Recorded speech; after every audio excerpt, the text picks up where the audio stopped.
What's up guys, I'm Phoenix Master 1 and welcome to my builds guide and unit review of Fallen Nergal, Fallen Veyle, Fallen Lumera and Fallen Ursula. Let us begin with the star of the banner in Fallen Nergal, and he is a green mage infantry unit with Nergal as his preferred weapon. This is an incredibly strong weapon, giving him minus in special cooldown, making Glacies into a 3 cooldown special, and at start of turn if his HP is at or above 25%, then he gives himself and the allies in 2 spaces the +6 attack buff and the Essence Drain status. I'll come back to this new status effect in a bit, and then for himself in the combat he's able to inflict the debuffs on foes' attack and resistance, and this is going to be dependent on 20% of his resistance, and he also gets true damage, flat damage reduction, and the special jumping before his first attack, all depending on the number of bonus status active on him. So the true damage caps off at 25, the flat damage at 15, and he can get 3 special jump before his first attack, so he can easily trigger Glacies and nuke really hard. Essence Drain is why Nergal is such a crazy support unit, because the visible status effects are really common nowadays. So the unit and allies with the Essence Drain status are basically able to gain effects after the combat if the unit attacked, and even if the unit dies you still get this, so you're able to steal any kind of bonus status effect of the target and the foes in 2 spaces of the target. And keep in mind that this has got the global range. As long as your allies have got Essence Drain, they're going to be benefiting from this and they're going to be getting these status effects. And if the foe was defeated in combat, you also heal up 10 HP. So this also helps you with the self-sustain. So not only you rob the enemy's status effects and make it really hard for them and just take care of their Pathfinder extra movement, but you also get the healing. And it is not going to be stealing the status effects which are applied after the combat, like Panic Smoke 4, the Pathfinder from Defense Red Smoke 3 and stuff like that. And if you're going to be in a mirror match, which you're probably going to be in Summoner Duels, then Essence Drain itself is going to be getting stolen by whoever attacked first. And then if you have any kind of allies with the Essence Drain effect, you're able to just steal those visible status effect back. And he's an incredibly strong unit for Aether Raids defense and also for Summoner Duels. Competitively, he's going to be a force to be reckoned with, and the fact that you can suicide with a unit and just steal all of the visible status effects of the enemies is just so absurd. It is such a toxic thing. Compared to Tina and Mythic Loki, you'll have to enter the combat, but like I said, you can suicide with the unit, and Nergal himself is really tanky and he hits really hard. And he's easily able to take out units like Emblem Ike, for example, with his damage output. He has got a very high attack stat at base 45, and he's pretty slow, and he has got 4 super beans, but that's all fine because his mixed bulk is also solid, and he's going to be having high resistance. He does come with close bonus doubler as one of the few mages who can actually tank the melee foes nowadays, so this is going to be giving you even more stats, and he already gets the attack buff out of his weapon, so he can get defense and resistance buff out of the Oath Force skill and also the Order status. So that is going to be another status effect which is going to be helping him with his weapon. Overall, Nergal is an insanely strong support mage who also hits really hard and is very tanky with that flat damage reduction, and he's definitely going to be seen quite a lot in Summoner Duels and also in Aether Raids defense. And if you're going to be using him in Summoner Duels with Brave Zoran, then he can function as a pretty good far savior because of his bulk and the flat damage reduction. He gets the special jumping so he can easily nuke with Glacies. You can also try and run Flare as he's special for him so that he can get the healing, but Glacies is just really amazing for the damage output, and he can just run something like Attack Resistance Form as his Sacred Seal, and he can also be used in Aether Raids defense, and there I do think that he can also be used with Ploy if you don't really have any kind of Ploy unit on your Aether Raids defense. And this way he's able to provide even more support to your allies. And if you're going to be using him in Aether Raids defense, and if you use him with someone like Citrine or just any kind of unit like Duasker who can give him extra status effects, then it kind of makes up for the fact that you're not going to be running an Oath Force skill. And Attack Resistance Unity is also a skill you can run in Aether Raids defense because people are going to be bringing some kind of debuffs, especially attack debuff, so this can help you against that. And you don't really need the close counter effect out of close bonus doubler that much in Aether Raids defense. Hardy Bearing is also a solid Sacred Seal so that he can stop any kind of vantage effect. And if you really want to take Nergal to the next level, then he can be run with Lagoo's Friend. And this is a crazy skill for him because he's already really tanky, and Lagoo's Friend gives you flat damage reduction based on his resistance, and you still get the damage reduction piercing just like Special Spiral 4, but now you have even more bulk, and his weapon doesn't really have any kind of pierceable damage reduction. It already comes with like 15 flat damage reduction, so it's all just really strong, and attack resistance finish 4 becomes the best slot A skill that you can run to get the healing and true damage. So this is gonna be the Nergal build if you have an extra Emblem Ike, because my god, he goes hard with this build. And Glacies could be run with Emblem Ike so that you can get even more unpierceable damage reduction, and you can even run him with Aether actually, because he gets a special jumping out of his weapon, and then you get special jumping out of Lagoo's Friend, so it's actually not that hard to trigger this. And Fire Flood Boost 3 is also a slot A skill you can run if you want to get the guard effect and the extra HP, but if you just want to get the guard effect out of the attune skill, then that could be done. In future, we're probably going to be getting better attune skills, and that way Nergal can get even better. The guard's damage reduction is going to be getting cut by Lagoo's Friend, but we're mainly running guard for its guard effect and not really for its damage reduction. And Aether again is going to be a very solid option, especially with the double special jumping that you've got with this build. Fallen Veyle is a colorless infantry mage this time, and she has got Fell Child's Might as her preferred weapon. This gives her minus on special cooldown, and she also gives drive 30% damage reduction to the allies in 2 spaces, so she just doubles down on that support, even though this kind of damage reduction is going to be pierceable by a lot of the modern nukes. She's going to be inflicting the debuffs on foes' attack and resistance, and just like Nergal, she can get even more debuffs depending on her visible resistance, and she's going to be stacking that up, so it works out for her. And she herself also gets 30% damage reduction in the combat, and she also gets special charge on both enemies' attacks and her own attacks, so this allows her to trigger Iceberg really easily, especially when she's able to get the Brave effect if she's got resistance more than foes' resistance plus 10.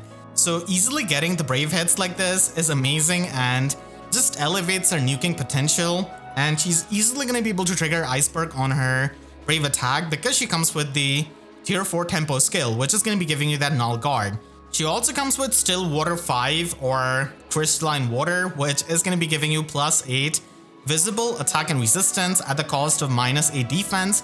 And just like Freyr, it is going to be cleansing at sort of player phase and enemy phase both, but only for panic and the penalties to your attack and resistance. So this helps her quite a lot because she depends on her resistance so that she can trigger the Brave effect, so that she can provide the support with her Slotsy skill. So getting rid of the debuffs is really helpful, and just like the mythic version of Veyle, she's also going to be providing support even in her fallen version, and she's got Fell's Successor as her preferred skill, which is going to be inflicting minus 5 attack and resistance debuff on the foe, and it also gives drive plus 4 attack, defense, and resistance to the allies in 2 spaces, and she herself and the allies in 2 spaces also get the joint drive scowl effect just like Mythic Veyle, and she's going to be using her visible resistance against foes' visible resistance.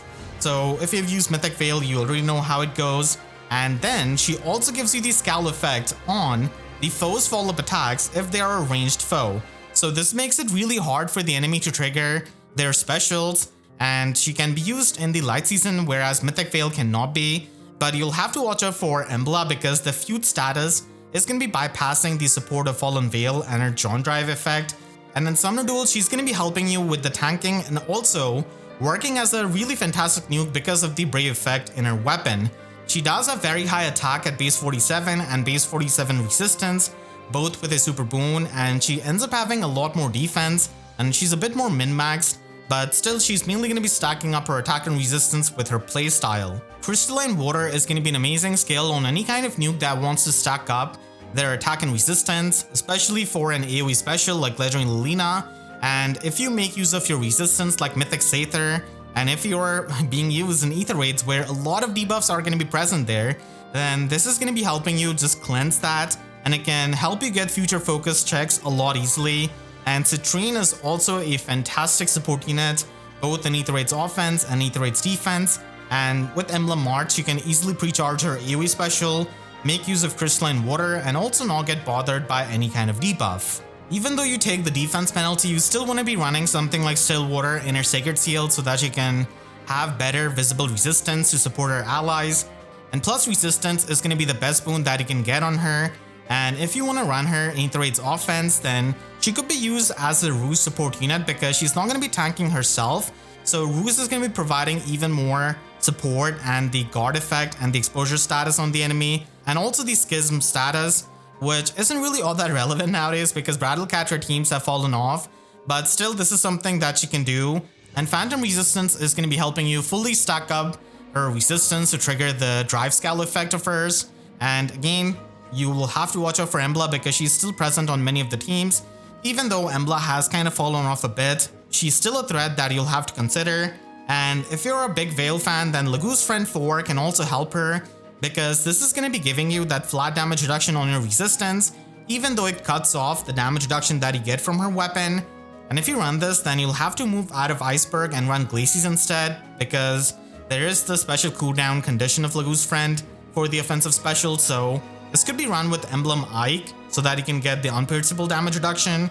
And just like Nergal, she can also function as a Far Savior with Brave Sorin and something like Summoner Duels. So she has got really good roll compression, especially at this kind of high investment. Fallen Ursula is a Blue Mage Cavalier with Dead Crow Tome as her preferred weapon. This gives her minus on special cooldown, and at start of turn, if her HP is at or above 25%, then she can get -1 special cooldown pulse to herself, and she gets -2 special cooldown pulse if she's at full HP. So this way, by the start of turn 2, she's able to just pre-charge her AoE special on her own, and to herself and to the allies in 2 spaces. She gives out the +6 visible attack and speed buff and also the Desperation status. So Fallen Ursula is a really unique unit who can give out the Desperation status so easily to the other allies, and if they have null follow-up or if they're a Cavalier, they're probably not going to be having easy access to it. So she is going to be standing out as a support nuke. And then for her own combat, she's able to get attack and speed in the combat depending on 20% of her visible speed, and she's going to be stacking that up with this kind of AoE build. She also gets true damage based on 20% of her speed, and this is going to be including in the AoE specials, which doesn't really happen a lot of times. So because she's an AoE nuke, this is good to have, and it can power up her AoE specials. She also gets half null follow-up, the offensive half, and this way she's not going to be getting stopped by any kind of follow-up negation effects. And if she's at full HP, then she also gets the null guard effect, so this can allow her to get these special charges for the subsequent combats. And she is incredibly strong with that 43 base attack and 47 base speed, both having super boons, and these are the 2 stats that she cares about. And that's why she comes with Verge of Death, which is Life and Death 5, and this is going to be giving you +8 visible attack and speed at the cost of -8 defense and resistance. And just like Crystalline Water, this is going to be cleansing the panic status, but this actually cleanses your attack and speed. So again, this really helps you because you're going to be a magnet for Bright Shrine, for chill debuffs, and you don't really want to get debuffed when you're AoE nuking because it really powers down your nuking potential. So this is going to be a really good slot skill for any kind of AoE nuke, especially Nabategren, who's a top tier unit and one of the best units in the game. You can even use this with speed preempt on many of the units, and Legend Hinoka could definitely try and run this with an AoE special. And Ascended Set also has ridiculous amount of AoE damage, so he could also run this, even though he doesn't really provide the support like Nabategren. Fallen Ursula comes with Speed Resistance Fortress 4, so this is going to be giving you that Canto remaining movement, and at the very least you're going to be getting Canto 1. So this gives you some retreat option, and you also inflict -4 speed and resistance debuff on the foe, and it also gives you +7 true damage, including in the AoE special. So getting some true damage while getting some mobility is really good. And you also set up the Pathfinder with defense, rest, smoke 3. So overall, Fallen Ursula is an amazing cavalry AoE nuke, and I think that the Desperation status that she gives out is going to be helping her age better, because even if her damage potential falls off, she's still going to be a unique unit giving that Desperation status to your high threat range teams in Aether Raids defense, and she can easily be used to kill something like Emblem Ike. Now we do have anti-AoE stuff like Goto's 80% damage reduction, and also Mythic Lumera, and now Fallen Lumera with the Stone Terrain. But still, she is going to be a very solid addition to any kind of cav line or high threat range team in Aether Raids defense, and provides you with the AoE nuking. And the biggest thing is that she herself is able to pre-charge the AoE special. especially with Emblem Heroes. And in the future, if we get some insane flying or cavalry units that can quad attack, then the Desperation status is going to be the cherry on top, because you don't really have to use something like Firestorm Dance to give this Desperation status to your allies, and it can definitely be really strong with the right units. If you don't really have Nabata Gren, then she could be a pretty good AoE nuke for your Aether Raids defense, but unfortunately when it comes to Summoner Duels, Nabata Gren is on a completely different level, so she's not going to be able to provide that kind of support even though she gives out this Desperation status. But when it comes to AoE nuking, she is going to be the cavalry unit. You can run Life and Death as the Sacred Seal and get that 0 defense because she's not afraid to die, and if you don't really want to have to wait until turn 2 to pre-charge your special, then you can just run her with Emblem Heroes and she's going to be having the special pre-charge immediately, and this is something that will be helpful for turn 1 engage teams for Aether Raids defense. And speaking of Aether Raids defense, if you want to optimize her, then you can give her Fatal Smoke 4 and give her Occultist Strike, so this can help her get the pre-combat damage, and depending on your team, Blazing Flame or Blazing Wind could be the special of choice. For a lot of Cav line teams or Flyer line teams, Blazing Flame is something that you can run because of its AoE range, but for most of the other things, I kind of like Blazing Wind a lot more, and in some Summoner Duel maps, Blazing Thunder can actually be pretty good that she already comes with.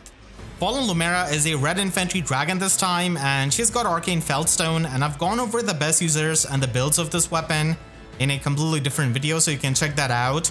But this is going to be giving her minus in special cooldown, and at sort of combat, if her HP is at or above 25%, then she can get up to plus 14 to all of her stats. So this gives you a lot of stats compared to pretty much any other arcane weapon. You also get 40% damage reduction on foes first attack, including the brave hits, and you also get special charges per attack.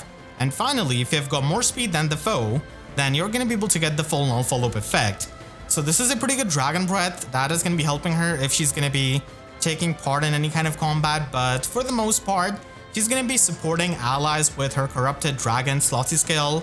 So just like Mythic Lumera, she's able to set up the Divine Vein Stone Terrain in 5 rows and 5 columns centered on her, and she also gives the Joint Drive effects to the allies in that range for plus 4 to all of their stats, and also the Null Guard effect, and now she's able to get the null damage reduction on her special triggers. So if you're going to be tanking with her, then she's easily able to pierce through the damage reduction of the enemies, and because of the special charges and the Null Guard, she can really easily trigger her specials and make use of it. So just as a recap, Divine Vein Stone is going to be giving you plus 6 defense and resistance. It also reduces damage from foe special by 10, and it also is going to be giving you that damage reduction against the AoE specials, which is why a lot of times she's going to be used, because you've got threats like Nabata Gran and Fallen Ursula nowadays, so all of that AoE damage reduction can be really obnoxious. And now that we have got her, she could be used in the Aster season for this kind of support. We don't really have any kind of anti-AoE support for that season, and Goto and Mythic Lumera existed only in the light season. So if you want to take advantage of her 41 base attack and 45 base speed, then she's got speed resistance Scowl, and she also has high resistance to make use of it. So the Scowl effect is definitely really valuable, and Counter Roar 4 is going to be giving you that true damage and the healing, and that works out really well with the special charges of Arcane Feldstone. And she's a rearmed unit, so you can easily inherit these skills, and she's not going to be disappearing from your barracks. Fallen Lumera is not the most insane unit, but she's going to be providing that support, which is why she's going to be used in the Aster season, and her combat is also a bit better compared to Mythic Lumera. She easily has enough resistance to run Distant Counter Dragon Sacred Seal, so you can do that and retaliate back with Icebergs, and you can also run her with Dragon's Roar as the special, and this is going to be giving you that unpierceable damage reduction, and you can stack up even more unpierceable damage reduction with Emblem Ike, and you can just retaliate back with Dragon's Roar, and this is going to be the premium special that you can run on her. And if you're trying to duplicate, then Fallen Lumera is pretty much the perfect dragon to do that with, and you can also run her as a Ruse support unit, just like Mythic Lumera with speed defense Ruse, and she's going to be there in the Aster season for the anti-AoE support. And if you want to duplicate Lagu's friend, then she can also be a good unit for that, because she makes fantastic use out of it, and she's going to be getting that flat damage reduction based on her resistance. She's going to be losing on some damage reduction with her weapon, but she makes up for it by getting that flat damage reduction, which is a lot better. And Guard, a tune skill, is also something that you can run because she's a rearmed unit. So if you're missing that Guard effect, then it could be done at this kind of max investment. You can click the link on your screen right now to check out my breakdown of Fallen Lloyd. And make sure to subscribe and hit the notification bell because YouTube sub boxes make you wait about as much as FEH did when it came to Nergal. So with that said, I'll see you guys next time. Thanks so much for watching and have a great day.